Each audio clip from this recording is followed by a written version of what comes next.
Hi Capricorn, I'm Anisha. You can write to me at tarotbyanisha@gmail.com. You can also visit my website at www.tarotbyanisha.com. And this is your monthly forecast for January 2013 and an annual overview as well. Happy New Year, Capricornian. We start this year with a cosmic party happening in your sign. And we have Venus, we have Sun, we have Jupiter, and we have Mercury and we have Pluto, who are going to be lighting up your first house. Now, this is all about yourself, what it is that you want in life, how it is that you perceive yourself, how it is that others perceive you. In Vedic astrology, this is also known as the house of Dharma. What is the purpose of life? What is it that you have set out to do in life? So very interesting time, and I think this is a any time where when we have a lot of planets that are focusing in a certain part of your chart, it not only denotes action, but it also suggests that it'll have a long term trend. So this entire year, this will have a kind of a resonance for you. Now, Venus is, of course, going to be addressing manifestations. You will realize that things that you want or you're able to attract far more faster now in your life. However, try to be quite fair, try to think of nice things, and don't try to be negative in manifestations. Venus will also ensure that you're able to make wise choices. Venus is also about choices besides love, beauty, and sex, and of course, she rules money as well. So, you will be making choices on your way ahead, on your purpose ahead in life. A lot of you will be crystallizing, a lot of you will be getting clarity on the purpose ahead. What is it that you want to do with your life? The work that you're doing right now, does it serve the purpose, or is it something absolutely different that you would like to be doing with your life? So, a lot of interesting things. Sun, of course, is going to be giving you a lot of confidence. It's going to be giving you self validation, ratification on yourself, on your own beliefs, and you're going to be feeling quite confident and quite upbeat about yourself. It will also, since it is Sun, it will also be putting you in touch with other people. It's a good time to be making presentations. Mercury, of course, is ruled by Gemini. It's a witty, chatty planet, and you will be quite articulate. You will, and Capricorn is normally associated with very somber, quiet, and people who are not very open or not very verbose. But with this entire cosmic party that is happening in your first house, you will surprise yourself by maybe sharing things with your closest partner, things that you want them to be in a certain way, or how it is, or what it is that you really want out of life. So, quite an interesting part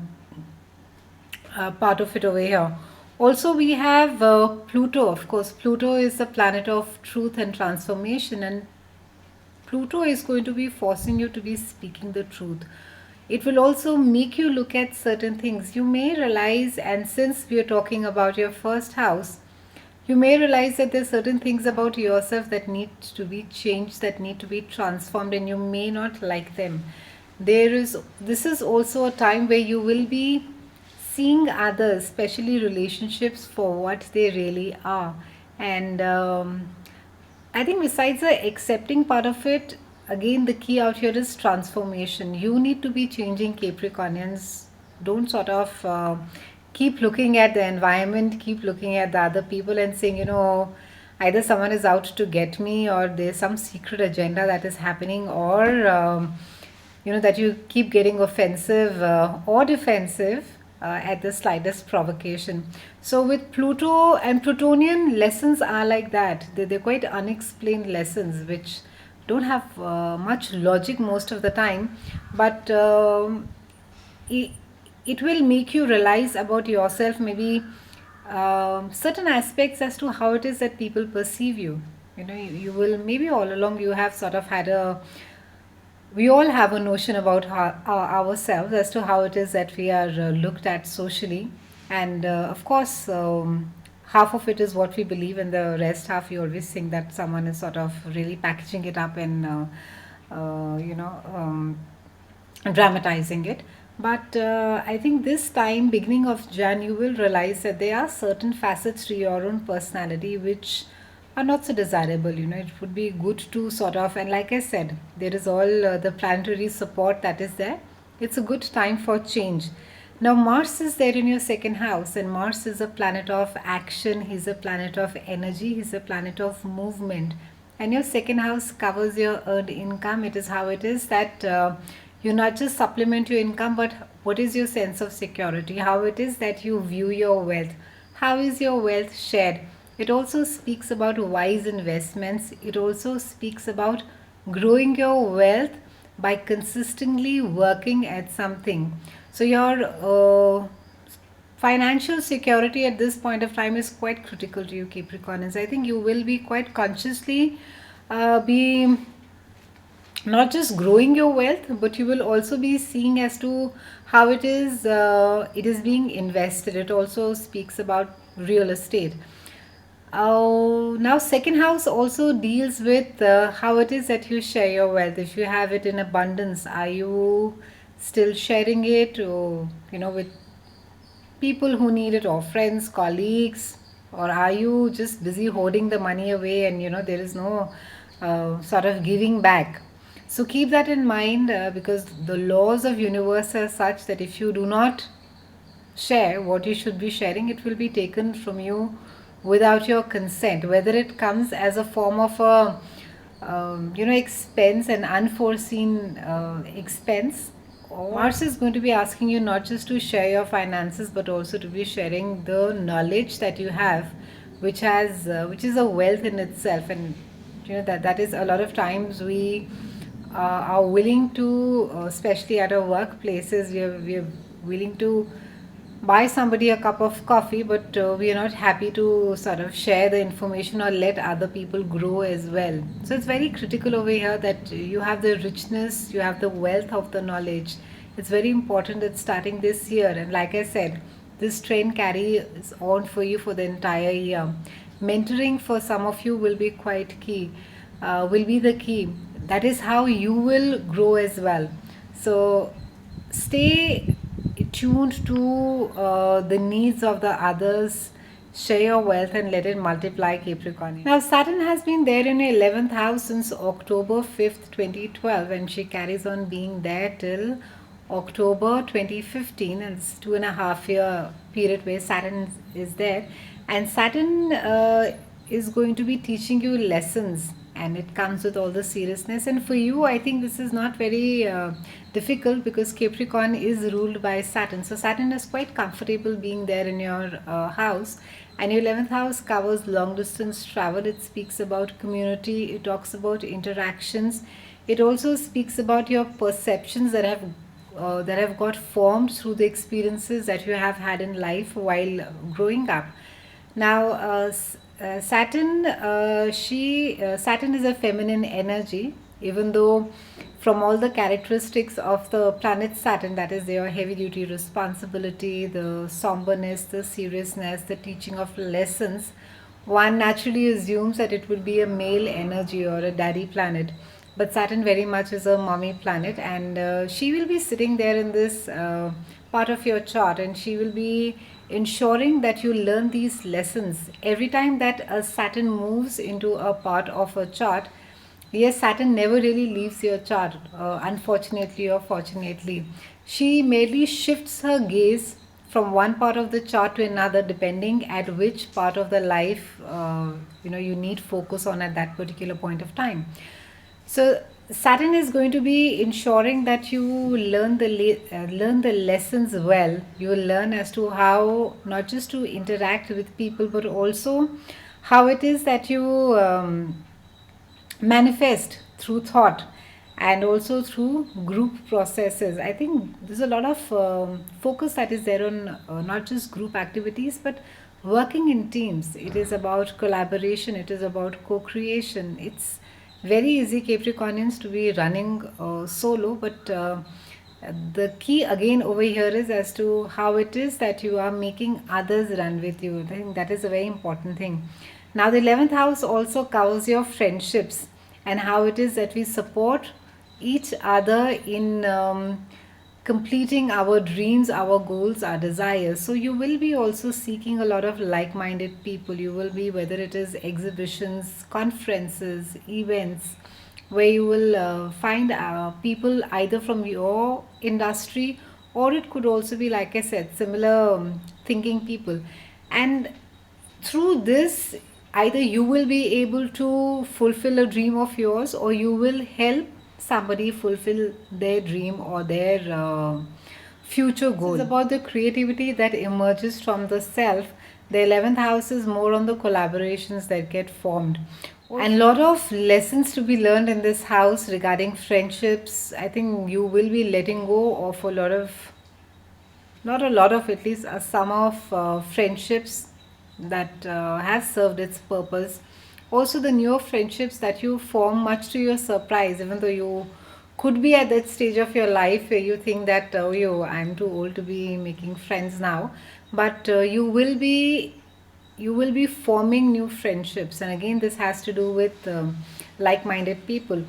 Some of you would also be becoming a member of a club or joining up a place which has to do similar things, so it'll just be a nice time. We have a very interesting aspect. We have a Uranus and a Pluto square that happens on the 21st of November and the 21st of the May and the 1st of November. And Uranus is in your fourth house. Now, your fourth house is about your home. It's about your. It is the lowest planet in the chart. It is something. It's at the most. So you have this wheel, and you have the 10th house out here, and you have the fourth house right at the bottom, and that is where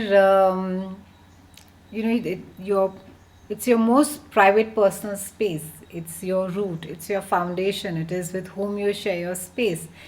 And on the it is also it also speaks about your mother, because the fourth house is ruled by moon, so a lot of emotions over there. On the practical level, this house has to do with renovations. It has to do with real estate. Now, Uranus is a eternal wild boy of astrology. He's also known as the awakener. But anything to do with unconventionality, surprise, chaos, independence, rebellion, and all these characteristics define Uranus. Now, when it comes to your fourth house, it is asking for a change. It seems that certain things need to be changed, or it will sort of change them for you. How it is that you look at your partner, the relationship that you share with your partner, maybe that needs to be changed. Just being there in your fourth house, and Pluto is there in your first house of self, and this is causing a square. The last of this kind square was there in the 60s, and that is the time we had a lot of activists. We had people coming out and speaking for their rights. There was freedom of expression and a lot of influence on the rock music, and a lot of political change as well at that point of time. And if one were to sort of compare, one can say that 2013 will have a hint of the 60s. So it's pretty much the newer 60s that it is going to be here. So a lot of course, with a lot of chaos, there is going to be a lot of innovation. There is going to be a lot of newness, and I think sometimes a lot of shake-up is required in order, to clear the things. At times when